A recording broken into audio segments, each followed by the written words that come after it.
Hey guys, welcome to another huge episode of Triggered. I hope everyone's doing well.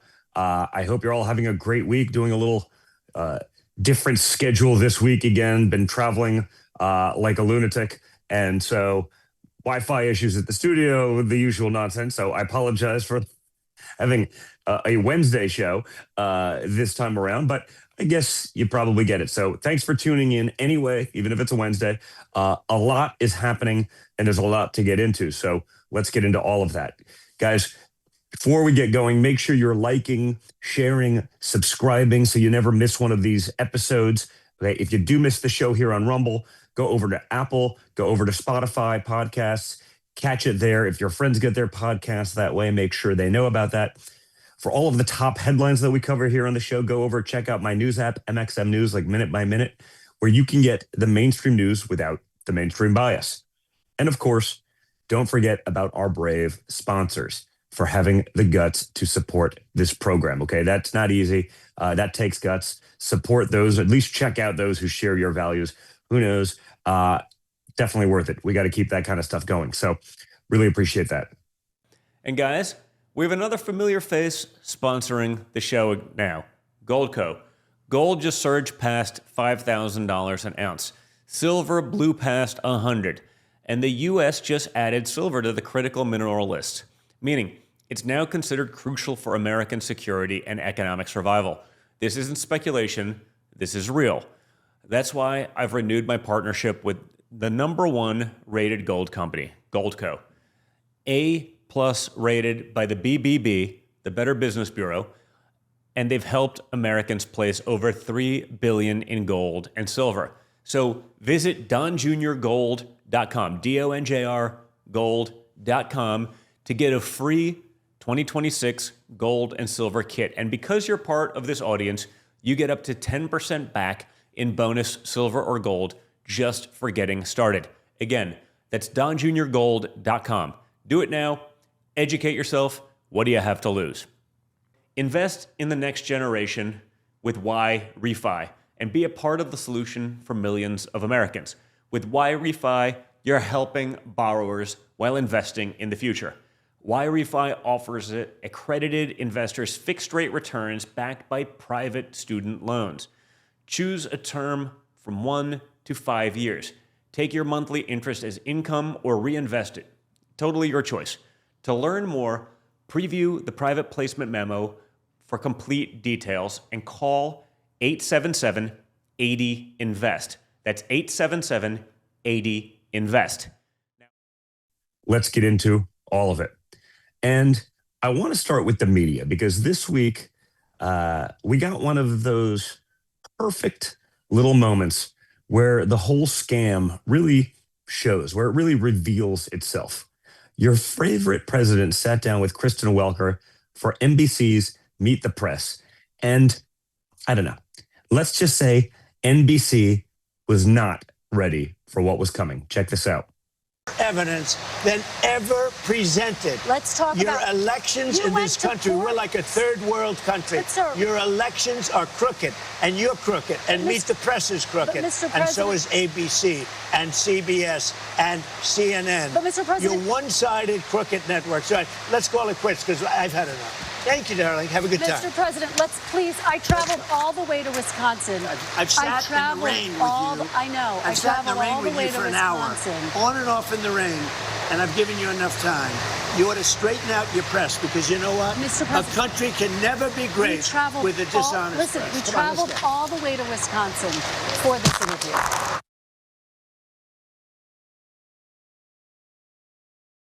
That's what drives them crazy, guys. For years, they were used to Republicans sitting there politely while the press runs the same trap over and over again.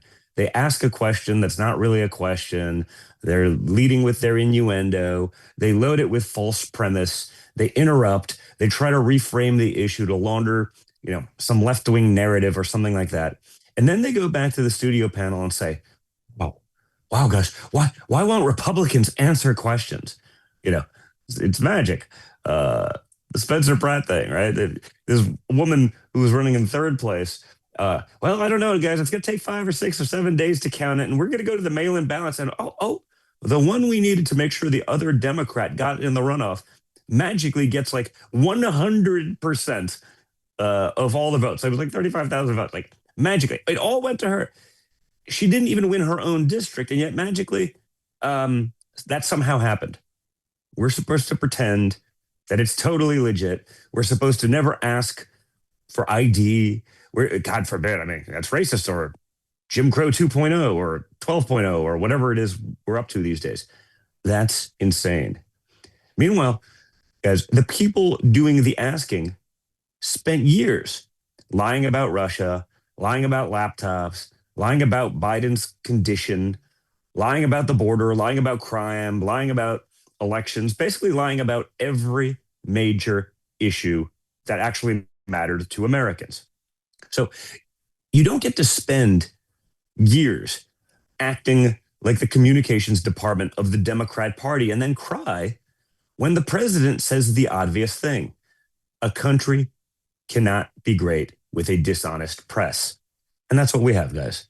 Okay? I'm sure there's a couple people out there that are trying or whatever it is, but the reality is we have an incredibly dishonest, biased press. They don't report the news. They try to manipulate it. And by the way, the issue my father was actually talking about again was the California month-long vote counting election that is, not some random side issue. These are the same things that plagued the country in 2020. No one thinks this stuff is actually real anymore. No one believes the nonsense. It is exactly the kind of thing normal Americans look at and say, wait a minute. Why is this still going on? Why is this happening? Why does it take days to count ballots in Los Angeles when, third world countries can do it in hours with a lot less technology? I mean, this is California in all fairness. It's like the tech capital of the world, and they can't count a ballot. Well, because in Los Angeles, guys, the mayor's race has turned into, as I said earlier, the perfect example of why people do not trust the process. On election night, Spencer Pratt was in second place by a lot. And then days go by. Okay. More mail-in ballots magically come in. From where? Wait on. We're not really sure. It doesn't really matter. They're probably the back room of the DNC. But more batches get counted. And suddenly, Natia Rahman, a far-left progressive city council member, moves into second place for the November runoff against Karen Bass. Now, look at the chart, okay? Just to reiterate again what I was saying earlier. Look at the chart that was making the rounds this week, okay? It shows massive ballot dumps that favor Rahman, okay? Not just over Pratt, but well over Karen Bass as well. Completely different trend lines and trajectories than what we saw from the mail-ins that came in, on before election night. Just magically that happened. We want to make sure two Democrats get in there just in case this guy can pull it off. It's like election night 2020. It's like, wow, Trump's doing good. Wow, Trump's probably going to win. Oh. We got to stop the presses at like 2 a.m. Stop. Oh. Entire county, 100% of the ballots were Biden. 100%. Now, not in every district, not across the board, not spread out, just in the places they needed to win the swing states that would have been close. That's not some sort of complicated conspiracy theory, guys. That is a picture. Easy to decipher, easy to understand. Election night. Early. Count another batch, another batch. And the race keeps moving, not based on the same trends, but to the person who was grossly underperforming, magically got seemingly all of the new ballots. And the media's answer is basically, shut up, this is normal. All those mail-in ballots, they were really for her. That's how those people really voted. Really? Does anyone actually believe that? 5 days later, still changing, still counting, still waiting. And if you notice it, you're the problem. No, guys. The system is the problem. And just to be clear, the wire services and local press are saying the same basic thing about the numbers. Rahman moved into second place after the Sunday update. Pratt had held second since election night. The race was still not fully settled, and California's system allows ballots postmarked by election day to arrive later and still be counted. And California sends every person in their voter database a ballot, even if they no longer live there. They don't verify signatures. You can use a gym membership ID to vote. I mean, think about that. You can use a gym membership ID to register to vote. What are we, a banana republic? It's nuts. And then it takes a month to actually do the count. So again, the question is not whether reporters can find some legal explanation for why the process drags on. The question is whether Americans should accept a system that looks insane to everybody who's actually not paid to defend it. Any objective person says this is nuts. Because this is the trick, right? Democrats build a system that destroys confidence. Then, when people lose confidence, Democrats call them dangerous. They make the count slower. They make the chain much harder to follow. Because if you actually followed to where it really probably originated, that'd probably be problematic, though I imagine they could cover that up. They make the rules more confusing. They make the process more opaque. Then they look at you and say, why don't you trust us, guys? Why? How can you say these things? I don't know, guys. Maybe because we have eyes. Maybe because we're not imbeciles. Maybe because we've watched this movie over and over again. And maybe because it only breaks one way, ever. Maybe because every time the machine is asked to make elections cleaner, faster, and more transparent, the left screams like voter ID is a war crime. Okay, it's literally genocide. It's violence. You've heard it all. This is why Trump calling out the press actually matters, guys. Because the press is not there to explain the problem. Too often, far too often, the press is there simply to protect the machine from the people who actually noticed the problem.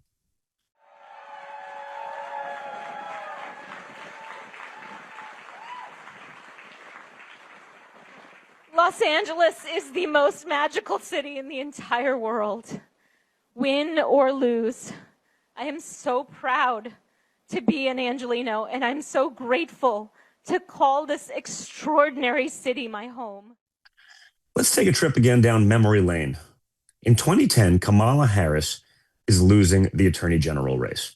Some news outlets even called the race for her opponent, Steve Cooley.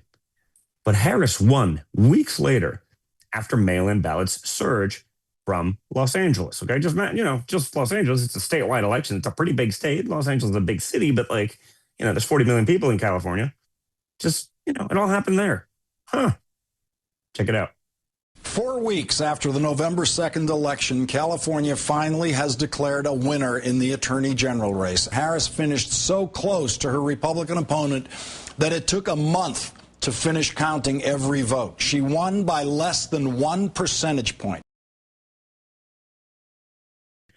Now, the point is not that every late ballot is illegal. The point is that Democrats keep designing election systems where the public has to sit there for days, sometimes weeks, watching results move in one direction while being told the only acceptable emotional is blind trust. Okay, you just got to trust it blindly, guys. That is not how confidence works. That is not how you build confidence. Confidence comes from speed, from clarity, from efficiency. Confidence comes from rules that normal people can understand without a team of election lawyers explaining why the thing looks insane, but it's somehow, it's actually just very sophisticated. You wouldn't understand. Simple peons wouldn't understand these things, right? We've got to be done with pretending the people who lied us into crisis after crisis are somehow the serious ones, right? The adults are back in charge. One side uses the government to get results. The other side uses the government to protect itself. Which brings me to the border and to ICE. Tom Homan was on TV this morning, and he laid out exactly what is coming when the reconciliation bill passes. He said the money would fund ICE through the end of the Trump administration. Targeting will increase, arrests will increase, deportations will obviously increase, and they will finally be able to pay the vendors and medical contractors they need to actually do that job. Check out Tom Homan. Why in the world would any politician say, don't take my criminal illegal aliens, let me keep them? Why would they do that to their citizens? Well, a couple of things. Number one is about hatred for President Trump. They don't want President Trump to have a win. Second of all, look, where we see with 4 years of open borders, with millions of illegal aliens, many of them criminals released in the United States, where was she then? She was complicit. She didn't say anything. And this is why. That 4 years open borders wasn't an accident. It wasn't mismanagement. It wasn't incompetence. That was by design. Release millions of illegal aliens in our sanctuary cities. And they overturned the Trump census rule, which means they'd be counted in the next census, which means what? More seats in the House for the Dems.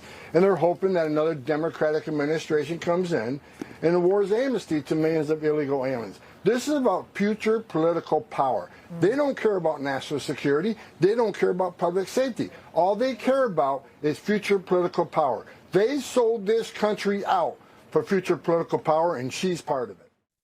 And when ICE actually does its job, the left riots. They lose their mind. They target ICE agents. They target everyone. Because yet again, look at what DHS has been dealing with at Delaney Hall.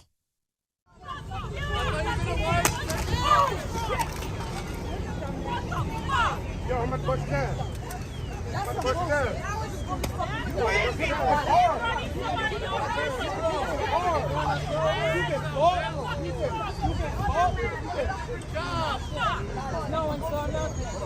What happened? No, don't get out.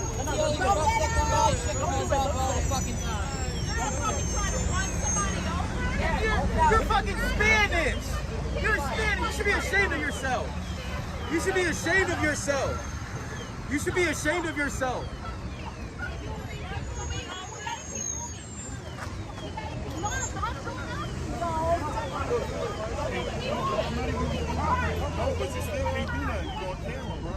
I hope y'all all burn in hell.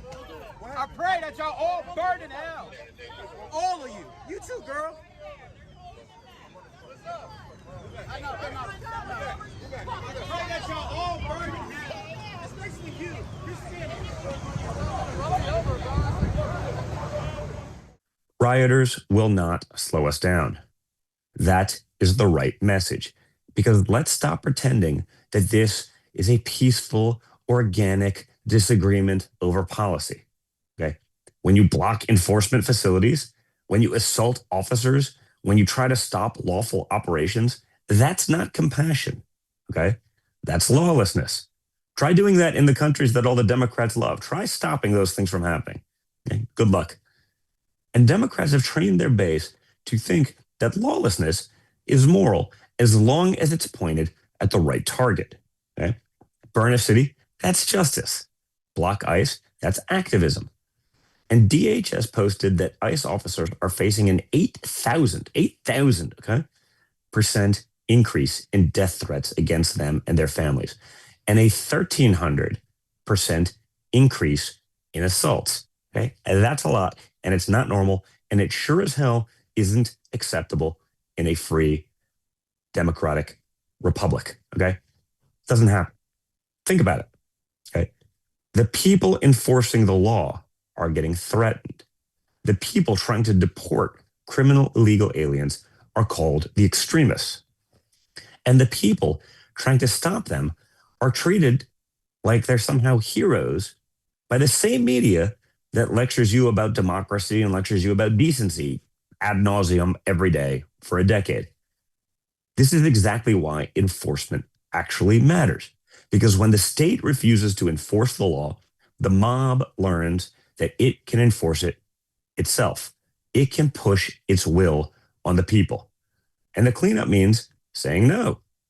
No to sanctuary protection rackets, no to riots outside of detention facilities, no to politicians who want to credit, basically want the credit for compassion while these people are oftentimes murdering people, and none of the responsibility for the victims of the crimes being committed.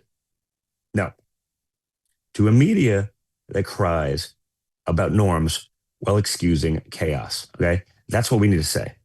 And while that is happening on immigration, the FBI and the DOJ are showing what it looks like when law enforcement get back to basics. Okay. The Justice Department announced the results of Operation Spring Cleaning last Friday. Over 1,100 arrests, over 600 charges filed, over 600 search warrants, nearly 1,000 illegal firearms seized, more than 2,700 pounds of drugs taken off the streets. Okay, that's a lot of drugs. Okay, it's insane. Check this out. Violent crime continues to drop around the country. New stats show that the rate has had its steepest drop since 1937. Yeah, America's seen this picture before. Streets full of punks with guns, bootleggers, stick-up boys, triggermen, fellas who thought fear belonged to somebody else. Back in the 1930s, whole cities held their breath. Headlines screamed about gangs, robberies, murders, chaos in the streets. People figured the law was losing. Then, the G-men hit the streets, and America watched the numbers fall. There is nothing mysterious about the manner in which the Federal Bureau of Investigation works. Now fast forward. A different century, same animals. Only now, the rackets got bigger. This is what's happened under my tenure at the FBI and the Trump administration. Cartels, street crews, cyber criminals. Predators hide behind screens instead of smoke-filled back rooms. For years, people were told that chaos was normal, that nothing could stop it. Then something changed. In 2025, violent crime took a 10% dive, and murder dropped near 20%. Robbery fell 18.5%. Property crime, why it dropped 12.4%. The FBI called it the biggest drop in violent crime and murder since 1937. Since the days of bank robbers, America hasn't seen a fall like this. The faces changed, the weapons changed, the crime changed, but the mission never did. And every once in a while, the country decides it's had enough. That's when the doors come off the hinges. That's when the lights hit the windows at 2 in the morning. That's when the fugitives start running. And that's when the people who thought they were untouchable find out the law's been catching up the whole time. See? The punks always think they're on top of the world, right before the fall. And when America fights back, even legends run out of road. This is what real leadership looks like at the FBI.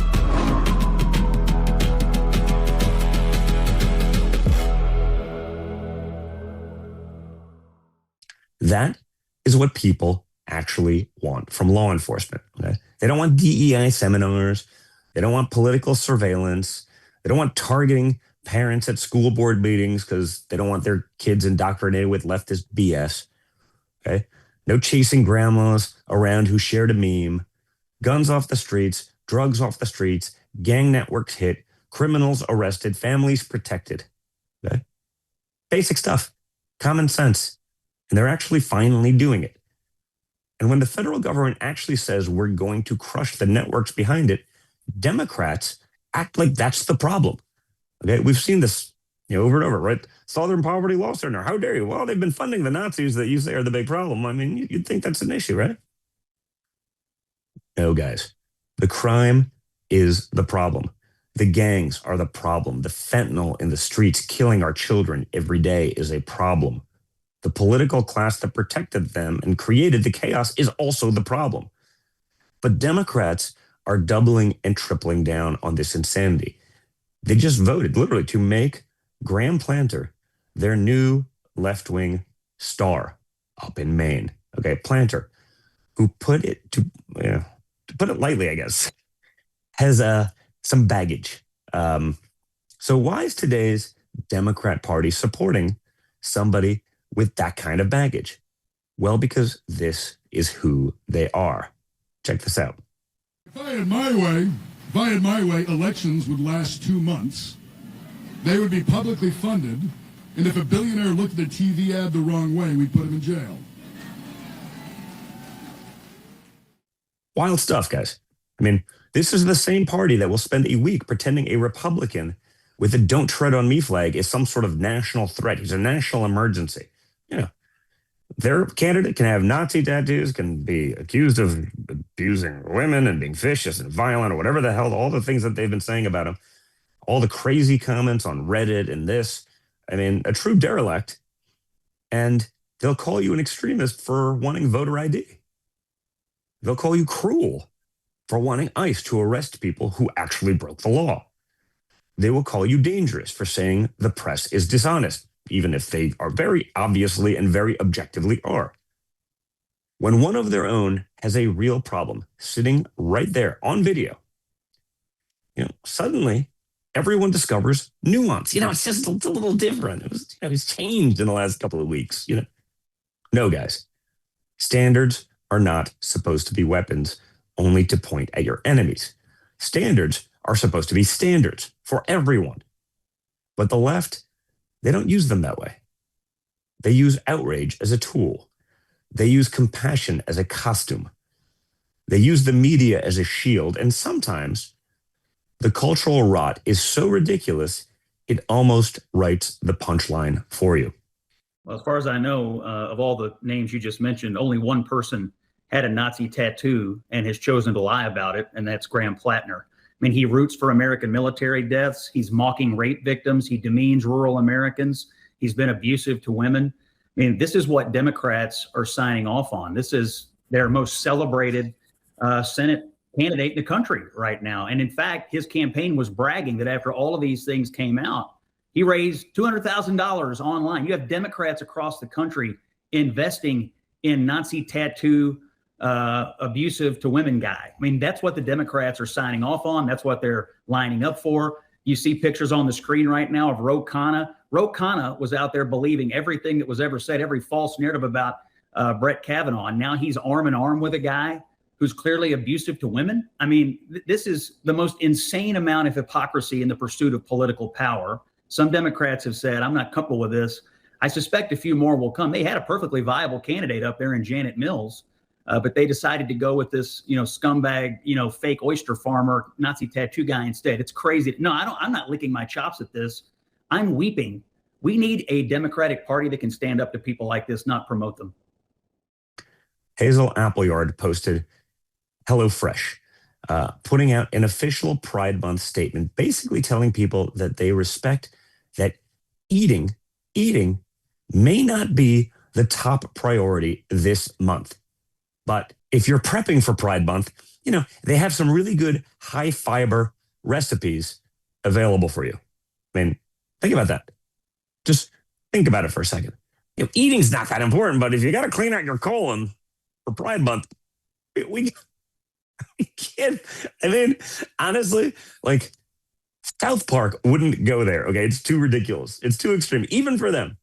The jokes write themselves. And then on the other side, you have the simplest possible cleanup story. Okay, because Americans reacting to the newly painted Lincoln Memorial reflecting pool, people saying it looks incredible, that you can actually see the reflection in a reflecting pool, and that the national capital should actually look its best.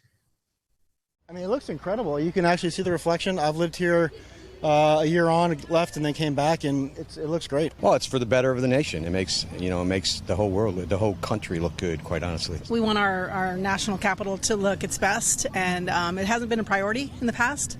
So the things that he's doing, clean it up, especially for our big day on July 4th, 250 years, it's going to be sensational. We've seen fountains that apparently haven't been running for almost a decade.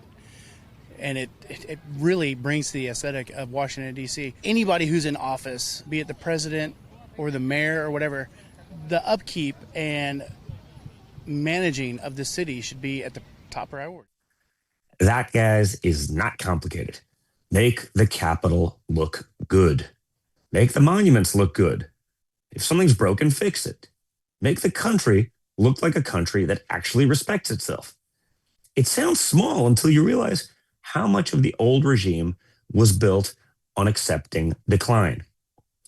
Dirty cities, broken borders, confusing elections, dishonest press, weak trade deals, law enforcement handcuffed and attacked, and public spaces that look like nobody's actually in charge. So yes, even a clean reflecting pool belongs in this same story.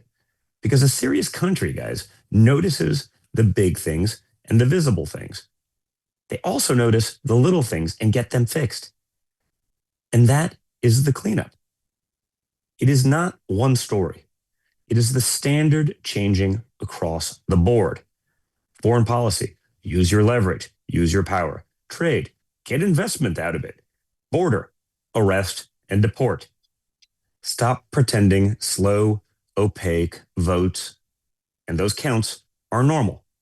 Okay, media, stop pretending the people who lied for years deserve automatic trust, right? They're infallible. They've lied to you for years. They've not gotten anything right for decades, but they got it right this time, right? Why would we ever believe that? And that's why the left is melting down. They don't hate Trump because he's chaotic. They hate him because he exposes the chaos that they create. They don't hate enforcement because it fails. They hate it because it actually works. They don't hate election transparency because it threatens democracy. They hate it because it threatens their machine and ultimately their power. Right? They don't hate tariffs because tariffs never produce results. They clearly do. They hate tariffs because when they do produce results, it proves Washington was selling out American workers for no reasons forever. And they don't hate a strong FBI, a strong ICE, a strong DHS, a strong border, a strong economy, and a strong America because those things are bad. They hate those things because they reduce the left's control. Dependent people are easier to manage. They need something from you, so they submit. Okay? Scared people are easier to manipulate. Confused people are easy to lie to. But confident citizens, citizens who can see the numbers, citizens who watch the clips, citizens who know the difference between results and excuses, and citizens who are not afraid to actually speak up and say these things because they're not going to get investigated or jailed or audited or whatever, you know? That is what scares them. So when you see the press melt down because Trump called them crooked, remember exactly what it is that they're defending. When you see California taking days and days to sort out a primary, remember what they're defending.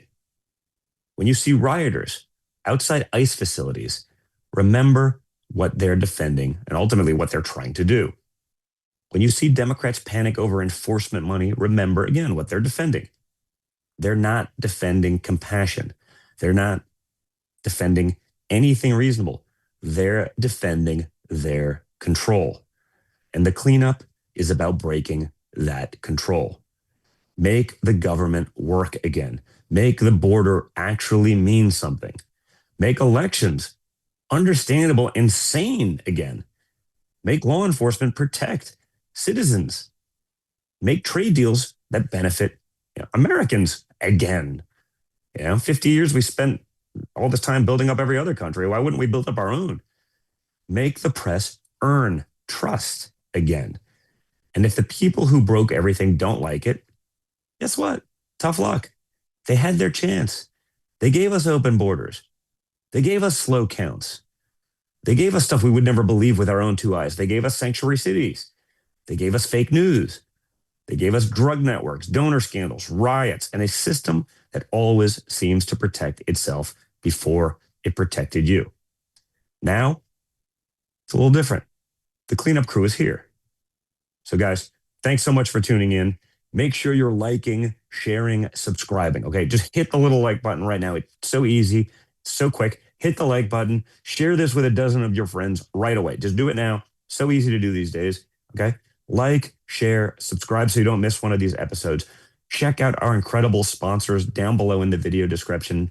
Check us out on Apple and Spotify podcasts. If your friends, again, get their podcast that way, send it to them. We have to get the word out, and you guys are a huge part of that. So stay strong, stay informed, stay engaged, and always stay just a little bit triggered. Guys, thanks a lot, and I'll talk to you all again very soon.